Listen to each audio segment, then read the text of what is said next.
नमस्कार जी। सभी को मेरा नमस्कार, हृदय से नमस्कार। मैं आया हुआ हूँ दिल्ली, और दिल्ली में इलेक्शन है 4 तारीख को कॉर्पोरेशन के। हाँ, इलेक्शन है। और मेरे से किसी ने पूछा था, जब उनको पता चला कि इलेक्शन की वजह से यहाँ पर आए हुए, तो उन्होंने पूछा कि आप राजनीति में रुचि रखते हैं। तो मैं उनसे कहना चाहूँगा कि राजनीति धर्म के बगैर नहीं चल सकती। धर्म तो एक्चुअल में रीढ़ की हड्डी है। धर्म को लोग बाग राजनीति में इस्तेमाल जरूर करते हैं, बेचते हैं। ये मैंने देखा है कुछ 20-25 साल से राजनीति में खूब जबरदस्त तरीके से उसको बेचा गया। सच में, कभी राम मंदिर के नाम पे, कभी रथ यात्रा के नाम पे, कभी राम के नाम पे, कभी हनुमान के नाम पे। तो मेरा ये मानना है कि इस तरीके से राजनीतिकरण जो होता ना धर्म का, वो नहीं होना चाहिए।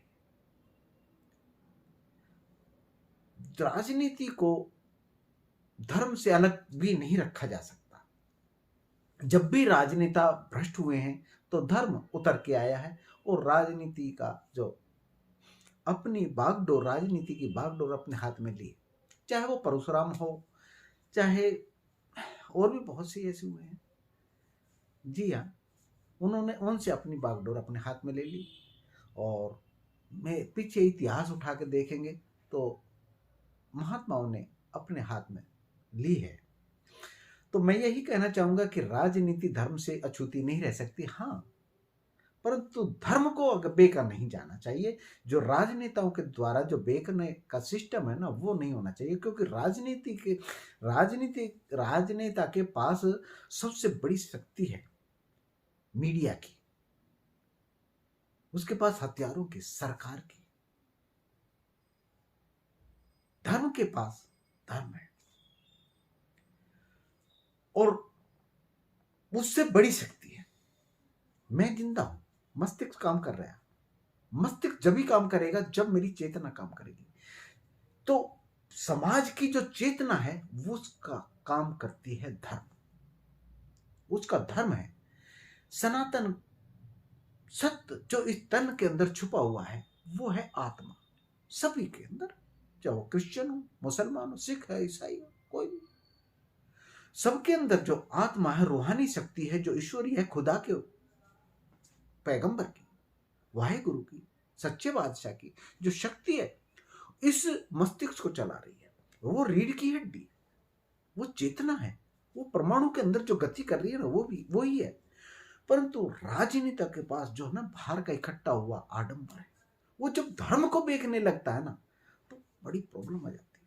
खैर, मैं यहाँ पे आया हुआ एक इलेक्शन के दौरान, ये चर्चा बहुत ज्यादा लंबी हो जाएगी, इस वजह से मैं ज्यादा छोटा करता हूँ।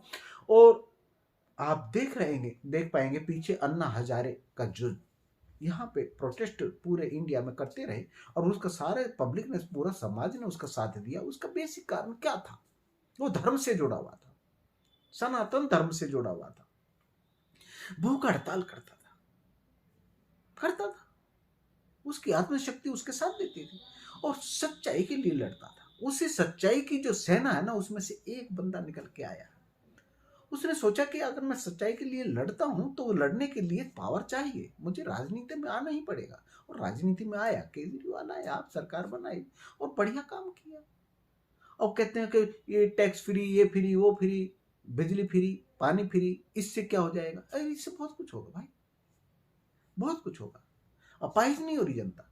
ध्यान वो अपने कमाई में लगाए, अपने बच्चों के एजुकेशन में लगाए। एजुकेशन में जो सुधार हुआ वो तो आप देख रहे हो। अब सरकारी स्कूलों का जो रिजल्ट है वो प्राइवेट स्कूलों से बढ़िया आ रहा है। एनसीईआरटी का रिजल्ट उठा के देख लो, कितना बढ़िया रिजल्ट है। तो मैं किसी की तारीफ नहीं कर रहा, तारीफ आप करो। मैं सिर्फ एक बात कहूंगा, ये जो भाषण है मेरे, ये देने के बाद, बात करने के बाद, आपसे मुखातिब होने के बाद, ये जो भाषण है उसको देखो। किसी की बुराई नहीं करते, वो अपनी तारीफ करेंगे बस। तारीफ, उन्होंने जो काम किया उसकी तारीफ करेंगे। वो किसी मंदिर या मस्जिद या गुरुद्वारे या फलाना फलाना उसकी नहीं। मीडिया सारी बिकी हुई है। ये मल्टी मीडिया, ये छोटा छोटा ना, छोटे कैमरे, ये सिर्फ आजाद है। इस पे भी बैन लगाया, टिकटॉक पे बैन लगाया। क्यों लगाया? चाइना का, अरे चाइना का जियो सारा चाइना का, चाइना से सारा गैजेट लिए जा रहे हैं, उनसे पटेल की जो मूर्ति है वो चाइना से बन के आ रही है। कहाँ कहाँ तुम चाइना से बचाओगे? क्यों बेवकूफ बना रहे हो? टिकटॉक सारा उसी की वजह से रुका है, क्योंकि कोरोना काल में जितना उपद्रव मचा है वो सारा टिकटॉक पे आ रहा था। सब कुछ मीडिया को कंट्रोल अपने हाथ में लिया। इसको क्यों नहीं ले पा रहे? गूगल को क्यों नहीं ले पा रहे? क्योंकि वो जानते हैं कि गूगल को नहीं ले पाएंगे। अगर गूगल को लिया तो बहुत ज्यादा उपद्रव हो जाएगा। जन आक्रोश इतना जबरदस्त है लोगों के अंदर, तो वो देखो ना, समझो ना। जो सरकार आपको अच्छी लगती है उसको वोट दो।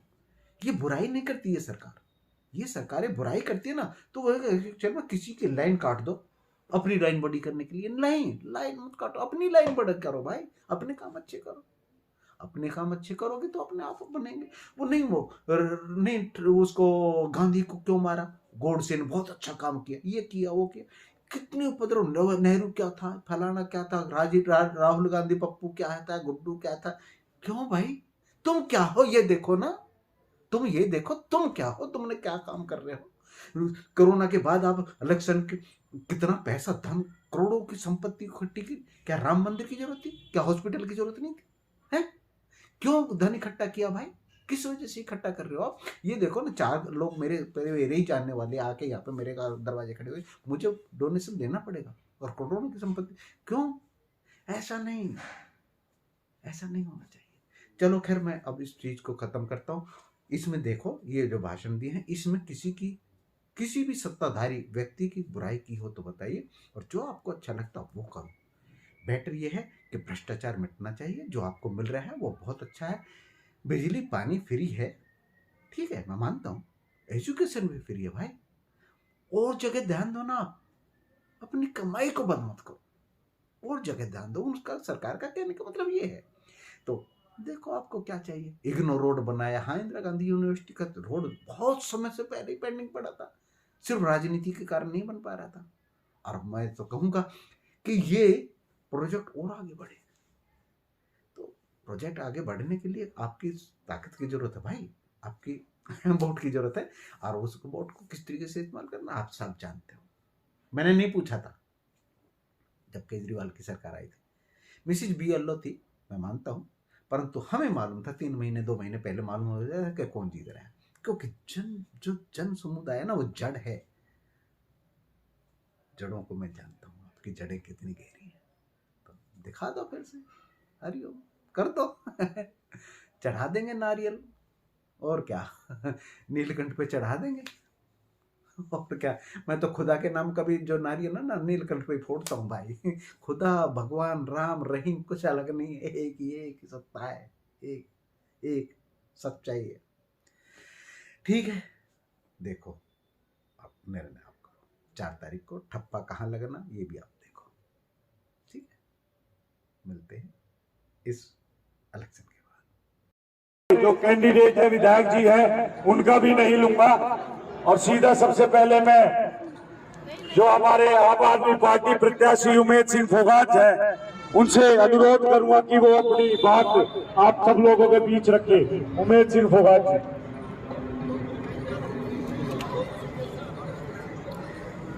सभी को मेरा नमस्कार।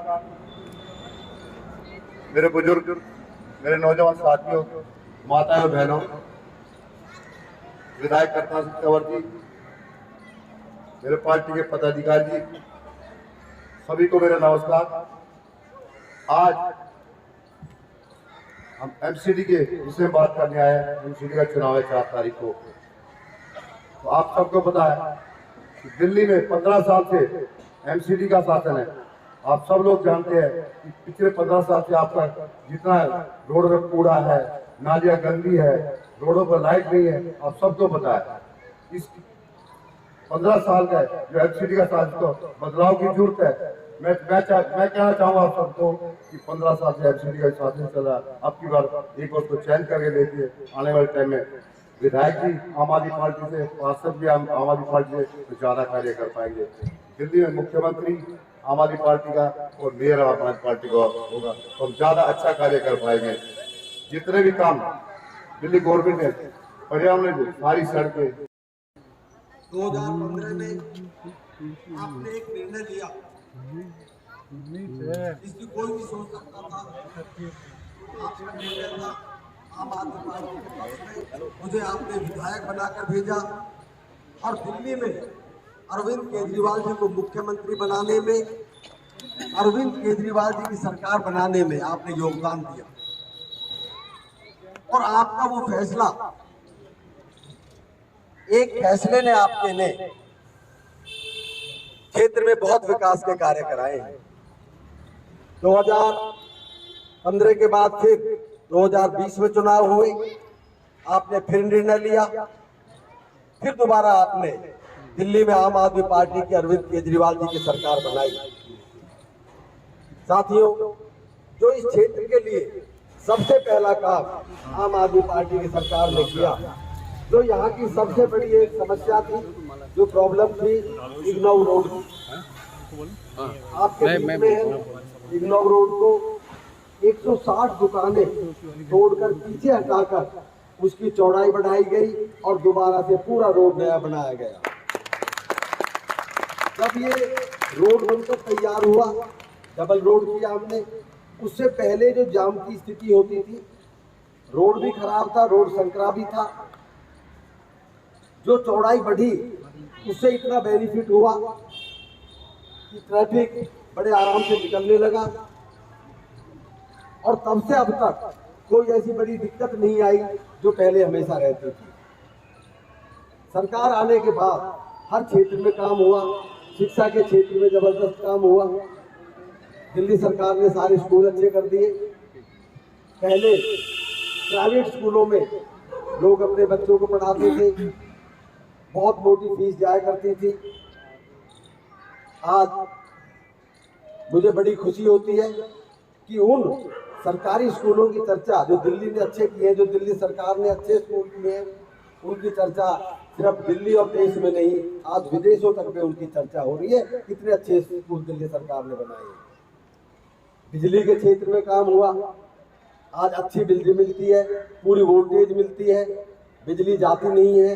हालांकि डिमांड बहुत बड़ी है, लगातार पॉपुलेशन, जो फ्लैट सिस्टम चालू हुआ है, लगातार पॉपुलेशन बढ़ी है। पॉपुलेशन बढ़ने के बाद भी हमारी सरकार ने बिजली में दिक्कत नहीं होने दी। पानी पे बहुत काम किया है। 7 वर्ष के अंदर बहुत जबरदस्त पॉपुलेशन बढ़ी है, लेकिन फिर भी पानी आपको समय पे पूरा पानी मिलता है। बिजली, पानी, इन सब पे काम किया। सीवर आपके यहाँ डाले गए, सारी सड़कें आपकी बनाई गई।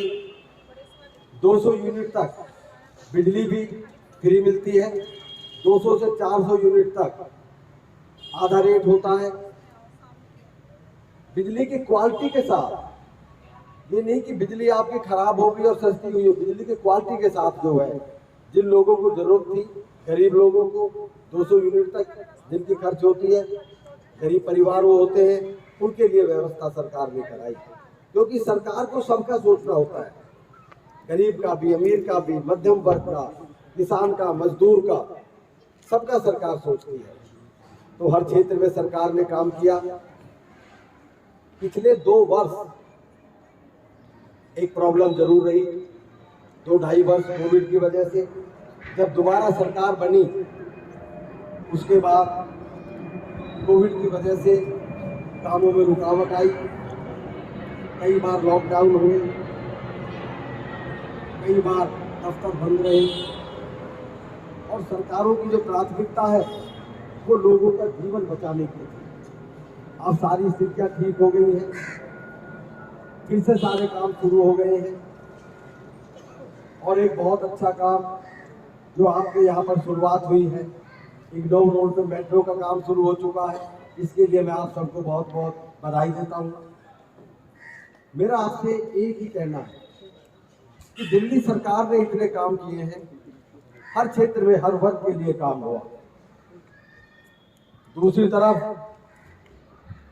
निगम में 15 वर्ष पूरा भ्रष्टाचार रहा है, और जो पिछले 5 वर्ष हैं वो तो निगम के नाम पर एक धब्बा है। पूरी दिल्ली तबाह हुई है। आज निगम पूरी तरह से खत्म हो चुका है। दिल्ली नगर निगम एक ऐसी बॉडी है जिससे लोगों का जो डेली की डिमांड्स है, डेली की बहुत सारी चीजें हैं, वो दिल्ली नगर निगम से जुड़ी होती है। लेकिन निगम में भ्रष्टाचार के अलावा कुछ काम नहीं हुआ। जो दिल्ली नगर निगम का सबसे पहला काम है वो सफाई का होता है। आपकी जो सड़कें इतनी अच्छी बनी थी पर्यावरण कॉम्प्लेक्स की, मेरे ख्याल से कभी कोई झाड़ू लगाने भी नहीं आया। चारों तरफ आज दिल्ली में गंदगी ही गंदगी है। जहां आप देखोगे वही कूड़े के पहाड़ पड़े हुए हैं। किसी गली में चले जाओ, किसी सड़क पे चले जाओ, चारों तरफ कूड़ा ही कूड़ा है। सबसे पहला काम है। दिल्ली सरकार ने अपने स्कूल जो सीनियर सेकेंडरी स्कूल हैं 6ठी से 12वीं तक के, उनकी एजुकेशन बहुत अच्छी कर दी, इंफ्रास्ट्रक्चर बहुत अच्छा कर दिया। और सिर्फ बिल्डिंग ही अच्छी नहीं की है, शिक्षा का स्तर बहुत उठाया। जो हमारे टीचर्स हैं, प्रिंसिपल्स हैं, वो विदेशों तक, कैम्ब्रिज, ऑक्सफोर्ड जैसी यूनिवर्सिटीज में वो ट्रेनिंग लेकर आए हैं और आज दिल्ली के बच्चों को पढ़ा रहे हैं। हमारी सरकार आने से पहले शिक्षा के टूर के नाम पर विधायक और मंत्री जाते थे बाहर। विधायक साथियों की एक टीम बनकर जाती थी कि शिक्षा के टूर पे जा रहे हैं। हमारी सरकार आने के बाद एक भी विधायक नहीं गया, क्योंकि शिक्षा का स्तर किसको सुधारना है, बच्चों को शिक्षित किसको करना है, स्कूल का मैनेजमेंट किसको देखना है, स्कूल में किसको पढ़ाना है, टीचर्स और प्रिंसिपल को। तो हमारी सरकार ने टीचर्स और प्रिंसिपल को विदेशों तक भेजकर कई सौ का ग्रुप एक साथ गया और वहां पर ट्रेनिंग लेकर आए हैं कि वहां के स्कूलों में ऐसा क्या अच्छा है जो वहां के बच्चे इतने अच्छे पढ़ते हैं। और उस प्रयास से उस जो ट्रेनिंग लेकर आए, उन्होंने जब यहाँ चीजें शुरू की तो मुझे आज बड़ी खुशी है कि जो दिल्ली के सरकारी स्कूल हैं, वो जो प्राइवेट स्कूल जो हमारे यहाँ दुकान होती थी, उनसे आज बहुत अच्छे हो गए हैं। और पिछले साल 3 लाख से ऊपर बच्चे प्राइवेट स्कूलों को छोड़कर दिल्ली के सरकारी स्कूलों में एडमिशन लिया। दूसरी तरफ निगम के प्राइमरी स्कूल हैं, आज झुके क्यों हैं। शिक्षा के क्षेत्र में निगम पूरी तरह से विफल रहा, सफाई के क्षेत्र में पूरी तरह विफल रहा। अगर किसी का मकान बनता है वहीं से भ्रष्टाचार शुरू हो जाता है, आप एक मकान नहीं बना सकते। ये निगम की कार्यशैली है, जो भी रही है पीछे। अगर मच्छर फैल जाए, मच्छर पैदा हो जाए, डेंगू के, मलेरिया के, दवाई का छिड़काव नहीं होता। जो डिस्पेंसरी है उनमें आज कोई सुविधा नहीं है। तो निगम पूरी तरह से बर्बाद हो रखा है। फैसला आपको लेना है। पीछे के 5 वर्ष मुझे मालूम है, मैं आपका विधायक हूँ, लोग मुझसे रोजाना मिलते हैं। पूरे 5 वर्ष लोग परेशान रहे हैं निगम के कार्यशैली से।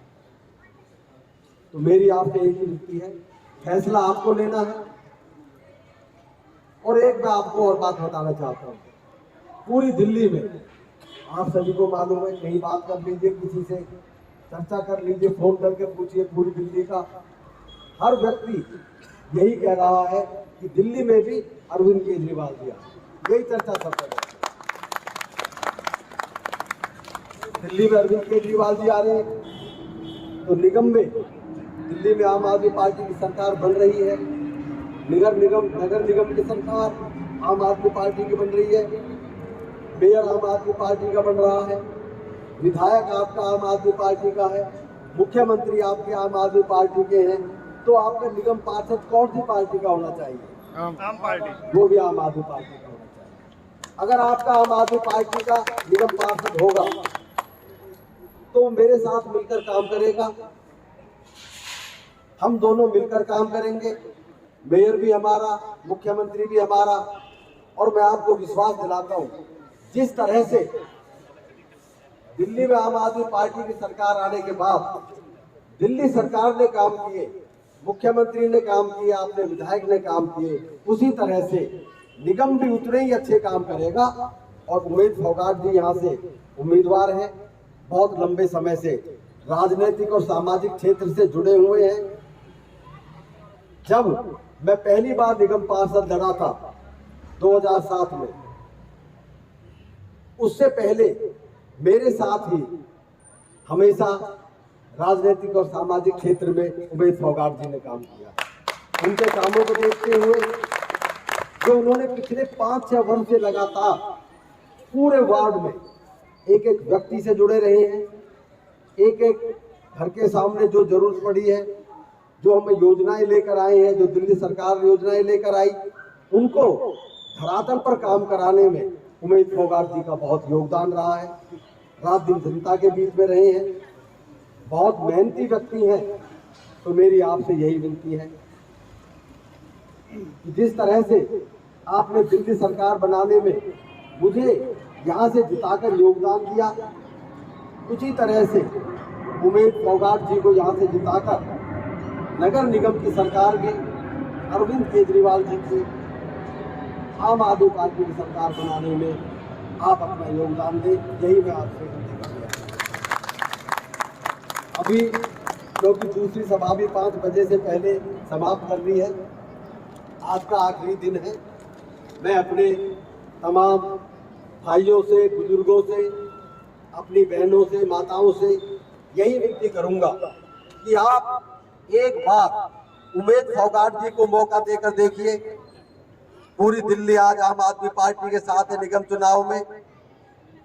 मैं आपको विश्वास दिलाना चाहता हूं कि जिस तरह से आप पीछे एमसीडी से त्रस्त रहे हैं, आपके जो 5 वर्ष बर्बाद हुए हैं, आपको उमेश फोगाट जी को जिताकर आपको पछताना नहीं पड़ेगा, ये मैं आपको विश्वास दूंगा।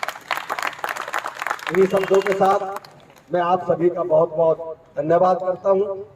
आम आदमी पार्टी जिंदाबाद, आम आदमी पार्टी जिंदाबाद, अरविंद केजरीवाल जिंदाबाद, अरविंद केजरीवाल जिंदाबाद, उमेश फोगाट जिंदाबाद, उमेश फोगाट जिंदाबाद।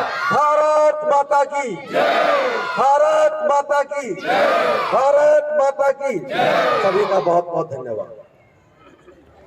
आपने देख ही लिया, आपने खुद जान लिया कि किस प्रकार से उपलब्धियां अपनी बताई जाती हैं और दिखाई जाती हैं। बेटर यह है कि अगली समय ये उपलब्धियां बताई ना जाएं, आप खुद जान लें कि हाँ काम हुआ है, आप देख भी रहे हैं। तो आपको निर्णय लेना है। अब 4 तारीख को आपके हाथ में है निर्णय। स्वरूपा साहब पहले से की तरीके से झाड़ू लगा दो। हरिओम, नमस्कार, फिर मिलता हूँ मिठाई के डब्बे के साथ।